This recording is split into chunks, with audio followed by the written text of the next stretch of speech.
So இன்றைக்கி நம்ம பார்க்க போகிறது ஒரு ரொம்ப டேஸ்டி அண்ட் ஹெல்த்தியான ஒரு சாலட் ரெசிபி தான். ஸோ ஃபர்ஸ்ட் நான் ரொம்ப கிரேட்டட் கேரட் ரெடி பண்ணி வச்சுருக்கேன். அண்ட் தென் வந்து இப்போ நான் ஆட் பண்ண போகிறது குக்கும்பர், அதுவும் இதே மாதிரி கிரேட் பண்ணி தான் வச்சுருக்கோம். அப்புறம் நெக்ஸ்ட்டு வந்து இப்போது ஆட் பண்ண போகிறது ஒரு ட்ரெஸ்ஸிங்.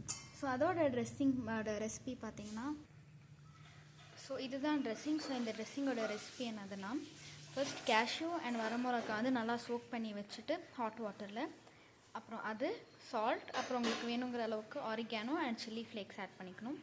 ஸோ அது ரெண்டு ஆட் பண்ணதுக்கப்புறம் vinegar and olive oil. So olive oil நம்மளுக்கு ரொம்ப ஹெல்த்தி. ஸோ அது போட்டு உங்களுக்கு ரொம்ப க்ரீமி பேஸ்ட்டில் வேணும்னா நீங்கள் வந்து கொஞ்சம் தண்ணியும் ஆட் பண்ணிக்கலாம். ஸோ இந்த சாலடில் வந்து கொஞ்சம் சால்ட் ஆட் பண்ணிக்கலாம். ஸோ இப்போது நம்ம இந்த ட்ரெஸ்ஸிங்கை இந்த சாலடில் ஆட் பண்ண போகிறோம். ஸோ இப்போது நான் வந்து ட்ரெஸ்ஸிங் வந்து இதில் ஆட் பண்ணிவிட்டு நல்லா மிக்ஸ் பண்ணிக்கலாம். இப்போ நெக்ஸ்ட் வந்து நம்ம ஆனியன் ஆட் பண்ண போகிறோம். இப்போ ஆனியன் ஆட் பண்ணியாச்சு. இப்போ நல்லா மிக்ஸ் பண்ணிடலாம். ஸோ இப்போ உங்களுக்கு வேணும்னா நீங்கள் கொஞ்சம் கொத்தமல்லி கூட ஆட் பண்ணிக்கலாம். ஸோ இப்போ நம்ம டேஸ்டியான ஹெல்த்தியான ஒரு சாலட் ரெசிபி இஸ் ரெடி.